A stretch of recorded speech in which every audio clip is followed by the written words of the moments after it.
اعوذ باللہ من الشیطان الرجیم، بسم اللہ الرحمن الرحیم۔ السلام علیکم، ہیلو ویورز، کیسے ہیں آپ؟ میں ہوں عظمت مصطفیٰ اور آپ دیکھ رہے ہیں میرے یوٹیوب چینل عظمت ولاگ۔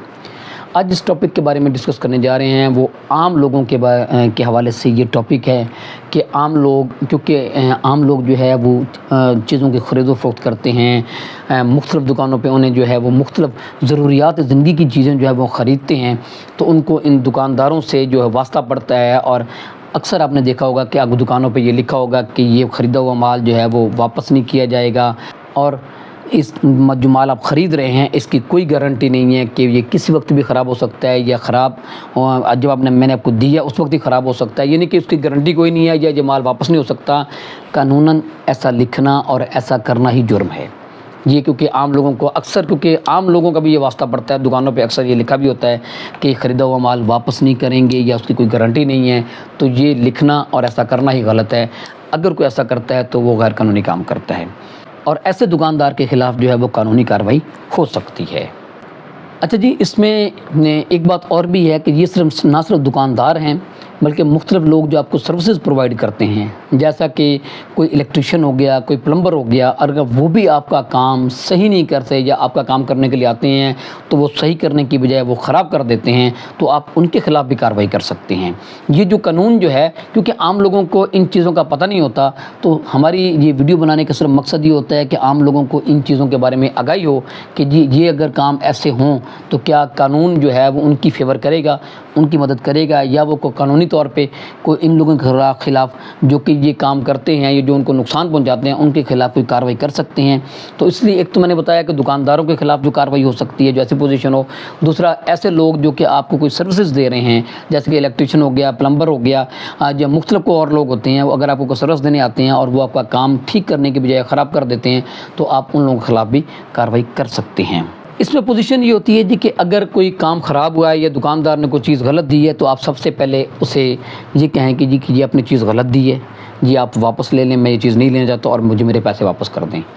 اگر وہ آپ کو آپ کے پیسے دے دیتا ہے تو ٹھیک ہے، اگر وہ نہیں دیتا تو پھر جو ہے آپ اسے یہ کہہ دیں کہ جی آپ نے یہ چیز غلط دی ہے، تو جو کہ جو ہے آپ مجھے پیسے بھی واپس نہیں کر رہے، تو پھر وہ آپ سب سے پہلے اس کو وہ ایک لیگل نوٹس بھجوائیں گے۔ اس لیگل نوٹس میں یہی ہوگا کہ جی اگر تو آپ ان کا ازالہ کر دیتے ہیں اس کنزیومر کا تو پھر تو ٹھیک ہے، اگر آپ ازالہ نہیں کرتے تو یہ کنزیومر کورٹ جو ہوتی ہے یہ اس میں آپ کے خلاف دعویٰ دائر کیا جائے گا۔ یہ جو کنزیومر کورٹ ہوتی ہے یہ لوگ مختلف چیزیں جو لوگ خریدتے ہیں، یہ لین دین کا مسئلہ جو ہوتا ہے، خریدنے کا جو آپ آپس میں کچھ چیزیں دکانوں سے خریدتے ہیں، یا پھر جیسے میں نے پہلے بتایا کوئی سروسز کو کس سے لیتے ہیں، اور وہ کام ان کے معاملات اگر کوئی بن جاتے ہیں، جیسے کہ کوئی چیز صحیح نہیں ملتی یا کوئی کام صحیح نہیں کیا جاتا، تو آپ کی ریمیڈی یہ ہے کہ آپ کنزیومر کورٹ میں جا کے دعویٰ دائر کر سکتے ہیں۔ لیکن کنزیومر کورٹ میں جانے سے پہلے آپ جو ہے وہ آپ کو لیگل نوٹس دینا ہوتا ہے اس دکاندار کو، اس شخص کو جس کے خلاف آپ یہ کارروائی کرنا چاہتے ہیں۔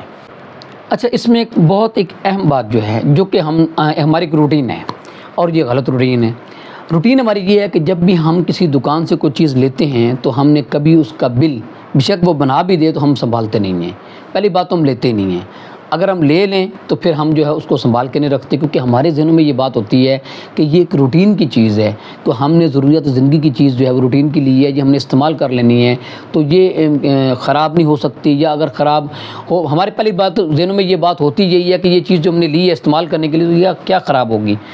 معاملات اس وقت پیدا ہوتے ہیں،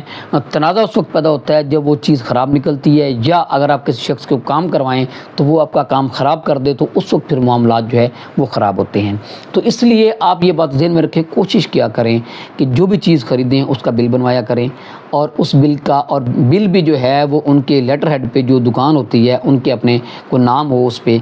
دکاندار کا نام ہو، دکان کا نام ہو، ان کے اپنے لیٹر ہیڈ پہ جو ہے ان کا بل بنوایا کریں تاکہ پتہ ہو کہ اسی دکان کا بل ہے۔ تو وہ بل آپ سنبھال کے رکھا کریں جب تک وہ چیز آپ استعمال نہ کرنے۔ اس کی ریزن یہ ہوتی ہے کہ اگر وہ چیز آپ گھر لے کے جاتے ہیں تو وہ خراب ہوتی ہے اور آپ کے پاس بل نہیں ہوتا تو پھر آپ کلیم نہیں کر سکتے۔ یہ بات آپ ذہن میں رکھیے گا، تو پھر آپ کنزیومر کورٹ میں نہیں جا سکتے۔ بل کا ہونا ضروری ہے، یہ پروف ہونا ضروری ہے آپ کے پاس کہ آپ نے یہ پراپرٹی، یہ آپ نے جو چیز خریدی ہے یہ اسی دکان سے خریدی ہے، یہ جو ہے آپ کو ثابت کرنا پڑتا ہے۔ اور اس کے علاوہ جی یہ ایک آپ کے پاس بل اور اس کے بعد آئی ڈی کارڈ کی کاپی جو ہے وہ اگر وہ دکاندار اگر وہ نہیں مانتا تو کنزیومر کورٹ میں جانے کے لیے آپ کو جو ڈاکومنٹس چاہیے ہوں گے وہ یہ ہوگا کہ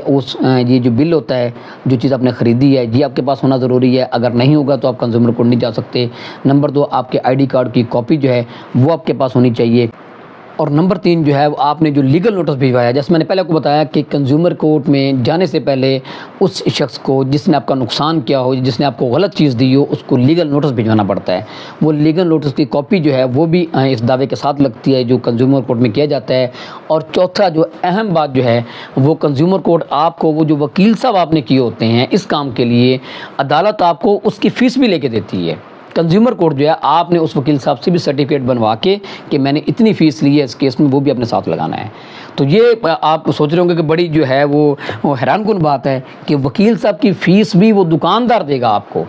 یہ 4 چیزیں جو ہے یہ آپ کے پاس ہونی چاہیے، وہ آپ جو ہے وہ ساتھ لگا کے آپ دعویٰ دائر کریں گے اور اس بات کو ثابت کریں گے کہ میں نے یہ چیز اسی دکان سے لی تھی، یہ چیز خراب نکلی ہے، یہ اس کا بل ہے اور انہوں نے جو ہے یہ چیز غلط دی ہے، تو پھر جو ہے وہ آپ کا دعویٰ ڈگری ہو جائے گا۔ اور پھر نہ صرف وہ اس کو فائن بھی ہو سکتا ہے، وہ آپ کی چیز کے پیسے واپس کرے گا، اس کو فائن بھی ہو سکتا ہے، اور نمبر 3 آپ کے وکیل صاحب کی فیس جو ہے جو آپ نے پے کی ہے وہ بھی آپ کو مل جائے گی۔ یہ ہے جی وہ عام لوگ جو کہ روٹین میں ہم گلیوں محلوں میں بھی ہم چیز دکانوں سے لے رہے ہوتے ہیں، سڑکوں جو مین بڑے بڑے جو مال ہیں ان مال سے بھی ہم چیز لے رہے ہوتے ہیں۔ کوشش کیا کریں آپ جہاں سے بھی کوئی بھی چیز خریدیں اس کا بل ضرور بنوایا کریں، آپ کے پاس بل ہوگا تو آپ جو ہے اس کے خلاف دکاندار کے خلاف کارروائی کر سکتے ہیں۔ تو یہ تھے جی آج کی اس کنزیومر کورٹ کے حوالے سے، اور لوگ جو ہے مختلف چیزیں خریدتے ہیں ان کے حوالے سے آج کی میں نے آگاہی جو ہے وہ آپ کو دی ہے۔ میں امید کرتا ہوں اس حوالے سے آپ کو کچھ نہ کچھ آگاہی حاصل ہوگی۔ اس کے ساتھ مجھے اجازت دیجیے، اللہ حافظ۔